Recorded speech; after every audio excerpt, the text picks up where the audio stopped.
What's up, what does it what I'm playing today? We're back with more Sonic Origins. Sonic Origins, we are, what are we going to do today? That's the question. I think I had an idea of what I would do today. And I think what we're going to do today is start a new anniversary mode of Sonic the Hedgehog.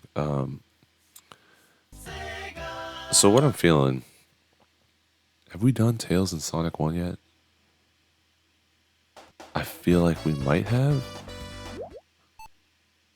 But we're going to do it again anyway, because why not? Let's just fly over everything. Oh, I love this music. You should just listen. I screwed it up. You should just listen.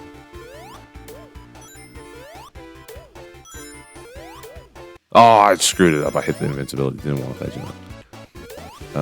Yeah, I think we're just going to play this until I get bored with it. I'll probably go to Spring Yard Zone in the episode, and then we'll finish it in part 2.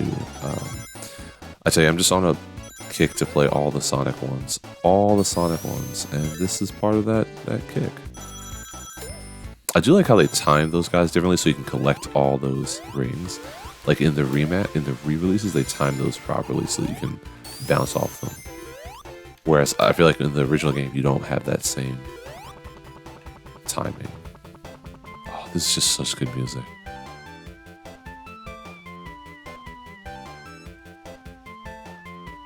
It's so good. That was clean, by the way. Like, that was super clean. That wasn't even intentional. That was just so clean. Yeah, I don't know. I really like Sonic music. I tell everybody about Sonic music. My new favorite Sonic obsession is Slice and Sway, the song from Zone 2-1, which I have gushed about, raved about in Sonic Frontiers. Go watch my currently airing playthrough. Just rub.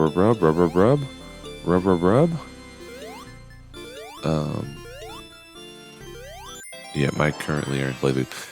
That's the best level song in the game, easily. It's such a fun song that sounds like just a good, lively house track that I'm all for it. Alright, can we skip this? I don't care, thank you. I do like how they made these things flash better than in the original games. They were flickering. It's more like a glowy flash effect. That's nice. What was I gonna say? Yeah, I don't know. I'm playing this game really just because I was watching the trailer announcement at Summer Games Fest of Sonic Superstars, which I mentioned in the 20XX part. Go watch the 20XX What I'm Playing episode. Ooh, that's death. That's crazy. That's crazy. Yeah, I'm looking forward to that because it's a new Sonic game. The thing that worries me, as I said in the 20XX part, and I will repeat here, I'm worried that there could be games as a service elements, and I don't want Sonic to go that path, right? The reason why Sonic Frontiers worked so well was because the entirety of the game, again, that's crazy. The entirety of the game was playable. Like, you didn't need DLC. Bro, what's happening? It's Sonic 1. It's Sonic 1. You didn't need DLC. I think there is DLC. I've never even touched the DLC. But you didn't need DLC to be able to enjoy the entire game. The entirety of the game is the entirety of the game. And then, like, I think they added challenges or whatever through DLC. And that's fine. But I should be able to play the entire game front to back and enjoy Sonic game because that's what the Sonic game is. It's a platformer game with a mild story. Usually a terrible story, but mild story elements. I worry that when you get into the realm of, like in Sonic the Superstar trailer, at the end it said, available fall 2023, and then if you pre-order it, you get a Amy costume. I worry that if you're doing costumes, that just means, hey, you're trying to basically get the fan base to buy into something, as opposed to being like, hey, the game is good, you'll buy the game, you'll play the game, that'll be enough for you. And I totally get it. Like, you, as a developer, you want, or as a publisher, I guess, yeah, probably as a publisher, you want people to buy your game and then buy more stuff from the game, and that's all well and good. It's just a problem when it doesn't suit the game style. I mean, and I don't think games as a service like elements at all ever suit games, really. I mean, I can't think of a time they were done particularly well. Whereas, like, I can think of all the times they're done terribly. Like, what's it called?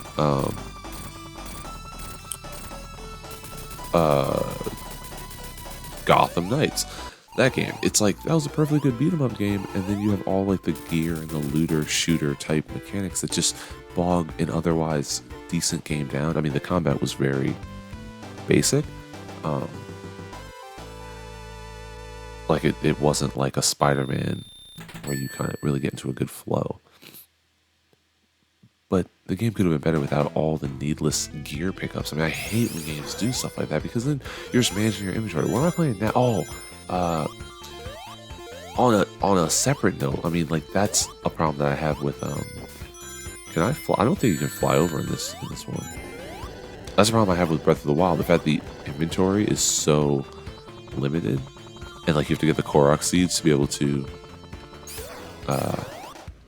upgrade your inventory. And it's like I don't really want to hunt the Korok seeds. Boom. I love that jump. That's that good. Boom. Yeah, I don't really want to hunt the Korok seeds, but you kind of have to because you need more inventory space. And you only get like one slot per thing. And it's like, all right, do I upgrade my shield capacity? Do I upgrade my weapon capacity? It's like weapons probably, but then you only can carry like 3 shields at a time. And I don't know, it just kind of bothers me because I'm like, it would be nice if you.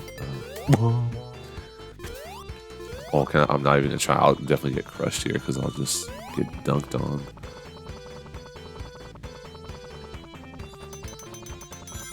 Oh, is it the third shield? Is it the third shield? Oh, wait, no, never mind. You gotta get up there, Tails. You gotta get up there.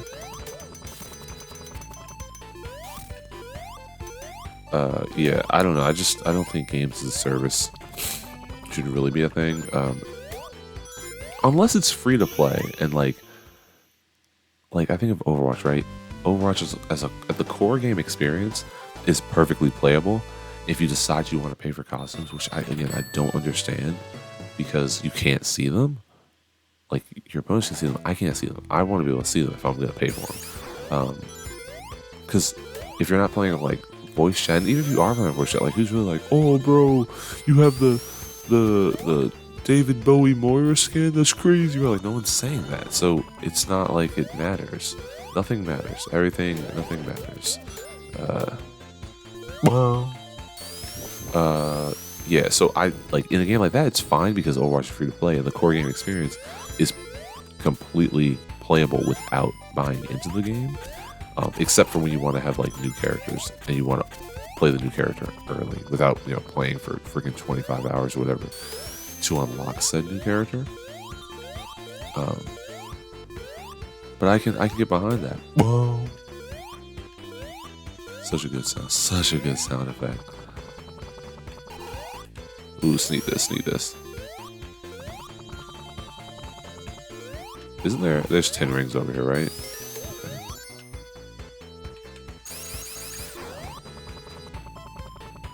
And, oh, almost had that jump.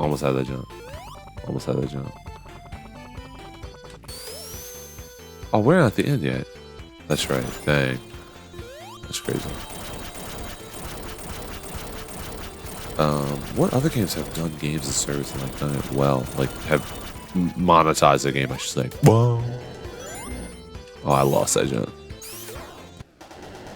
Is there any like that I can think of that I've played that are been monetized well? I mean, it's funny because like I think back to when like DLC came out. I didn't really pay much attention to DLC because I didn't have so my first internet console was Xbox 360, and I didn't like have internet on it because I didn't have the Ethernet, the Wi-Fi adapter, and I didn't have an Ethernet port, and so I didn't really experiment with DLCs. Like if the game was on the disc, that's what I played, and whatever came out after that, I just didn't have because I couldn't hook it up to the internet. It wasn't until I got to the PS3 that I really was dealing with DLC, and even then, like the games I was playing, it wasn't like it was necessary or it really made a difference to have DLC. So, yeah, it was kind of just non-important. Don't you dare get that. Yeah, I've done that like 7 times in the last 2 minutes, but you know, that's what I do here. That's what we do at Brands Plays Games. We freaking make the shield sound. Oh, you hit the, you dummy. Actually, oh, just go, because your tails, you can fly. I don't even need to wait. Don't even need to wait. Because I could, oh, this thing does. And rolling. Oh, I missed it. I will say, every time I was playing this just now, I'm thinking I need to finish Super Mario Sunshine. I will finish that. Probably the reason I haven't finished is because I've been lazy and my Switch, I've basically been playing it handheld for the last like 2 months. Like I have not used it in docked mode, which is what I'm doing right now. And yeah, that's why I haven't played Super Mario Sunshine. But I want to finish that game. I will finish that game. It's summertime, so I have to finish that game now. 1, 2. All right.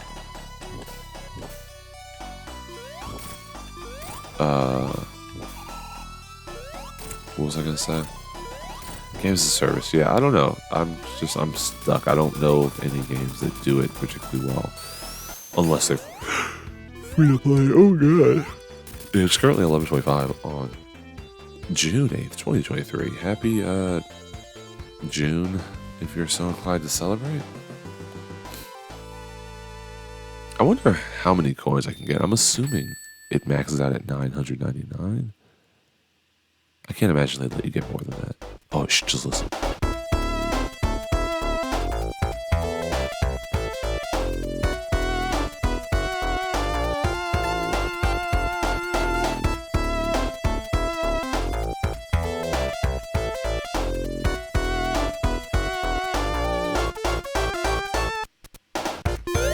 It's just so good. It's just so good.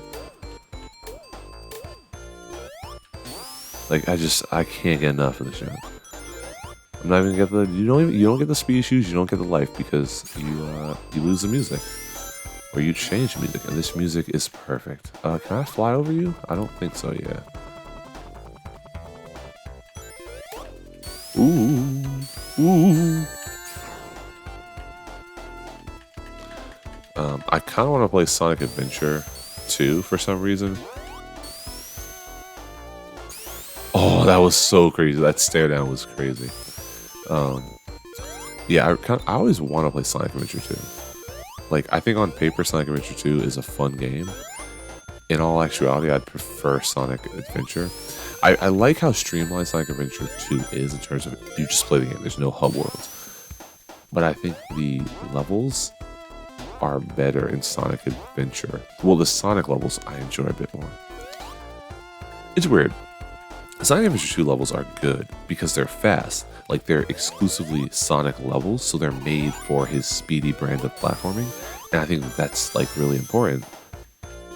Whereas, like, the Sonic Adventure levels, they're kind of like pseudo hub worlds as well, because it's like, okay, Sonic, Tails, and E102 Psy, nope, Omega, Gamma, one of those, the robot, he has to go through Emerald Coast, or like,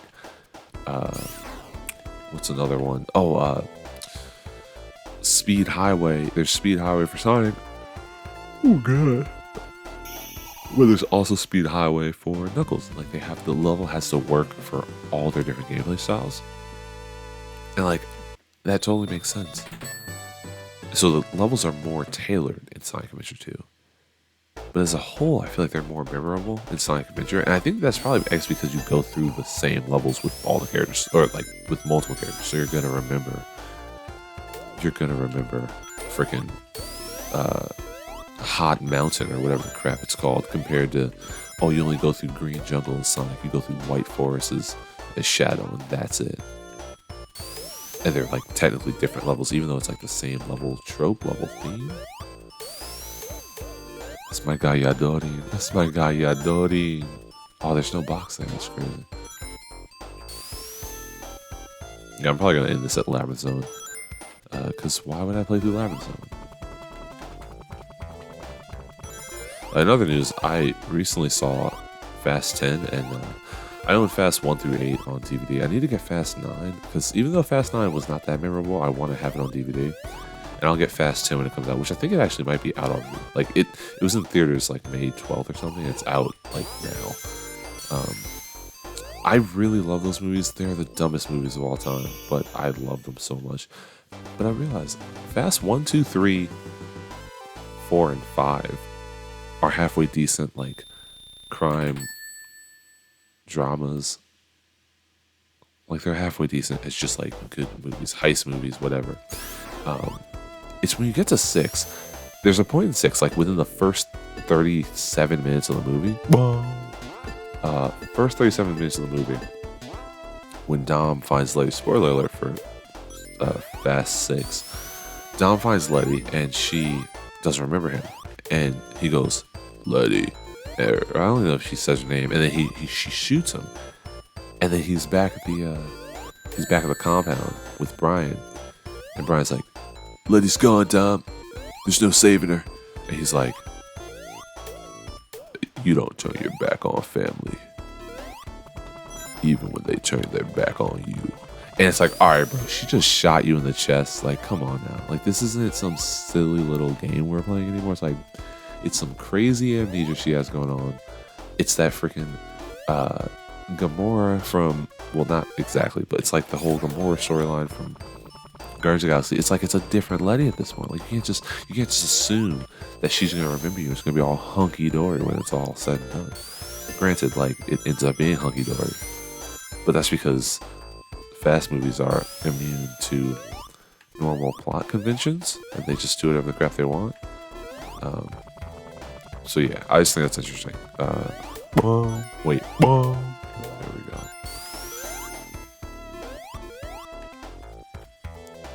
Let's get that. I do think it's really. Oh, I was about to say they better. Like, I love that they put the currency platform there because it doesn't make sense why that would fling you right into a trap. Could I have flown over this show? It's a trap. Shout out to Peppy Hair. Star Fox 64. That's a game I should play for the channel. I never had the original game, but I did have it for the 3DS. That was like the first game that came out for 3DS. It was like that. And there's one other game, I forget what it was. It was like it was weird though. It wasn't like Super Mario 64 or something. It was like some other game. But I remember Star Fox 64, I'm pretty sure came out with the 3DS. And that was like the big, oh, look at the 3D, the depth perception is crazy. Yeah, it's wild. But anyway, that's going to do it for this episode of Tales and Sonic 1. Next time we'll come back, play through more of this game, and probably beat the game.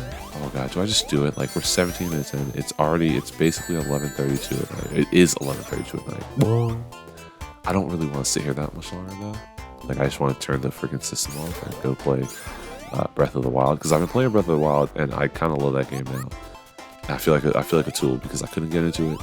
I finally got into it and now I love it. But that's because I played Elden Ring, and Elden Ring is incredible. Even though I never finished Elden Ring, but Elden Ring is incredible. I'm gonna just finish the zone. How about that? Elden Ring is incredible. I have ever since I played Returnal, I have a newfound like love affair with hard games. Like, I like a good hard game. Shout out Kenny. And so Breath of the Wild is hard. Like, it's hard. It's hard. Unlike other Zelda games. Other Zelda games are hard because the puzzles are difficult or just annoying, or I can't wrap my head around them. This Zelda game's hard because the freaking game itself is difficult. Like, enemies are stronger, you are not as strong. You have to kind of work your way up to being better. So I like it. I like it a lot. I finished the quest where you charge up your freaking Sheikah Slate, so I visited the lab, and now I'm just kind of on my own. I can just roam and defeat the Divine Beast, and that's what I'm gonna do. But I'll probably play Breath of the Wild at some point this weekend for the channel, because I gotta talk more about that game in depth. And the only time I played it for the channel actually was back when it came out in 2017. I did a What I'm Playing episode with my co-host Omar. Go check that out. We basically ragged on the game the whole time. But I definitely have a bit of a different tune. I'm singing a different tune nowadays. But yeah, that's gonna do it for this. Actually, I'm gonna just finish the zone because I'm already at the midway point. Whoa. Oh, sneak this. Yeah, I'm gonna just finish this act and then I'll call it quits. Just get up there. I really like this section of the level. I don't really know why. I think just because there's all these rings and it's like so platform heavy, unlike many sections in this game that are just kind of like run left to right. I don't know, it's just kind of nice. Ooh, sneak this, sneak this. Clean. Clean. Not clean. And run your face into him. I don't need you. I don't need the bubble. Oh, I need the bubble now. I need the bubble now. It's alright, I got the bubble here. Ooh, I almost had it. Almost. That was almost timed well. God, Tails is so cute. So Tails obviously, well, he's a fox, but he reminds me of a cat. And I was looking online, and apparently they have like, so they have goat yoga, and like that seems interesting. But they also have cat yoga apparently, or kitten yoga. I saw a kitten yoga, and you basically go and just do yoga, and the kittens roam around the freaking room. I'm like, that's kind of adorable. That's kind of wild. But anyway, that's gonna do this episode of One I'm Playing. Next time we'll come back, finish Tails in Sonic 1, and probably play Tails in Sonic 3. I don't think I've done a proper Sonic 3 and Knuckles playthrough as Tails, because I don't think I got the flicky thing. So like his I don't think I got Super Tails because there's no Hyper Tails, it's just Super Tails. And you need the Super Emeralds, right? Though I don't know if this game changed that. So anyway, next time we'll come back and finish this. Oh, I never really paid attention to the ivy, the algae growing here. That's kind of cool. But yeah, I'll finish this game and see what lies in store for our twin-tailed protagonists. As always, thanks for watching, and I will see you in the next one. Have a great day. This music's so good.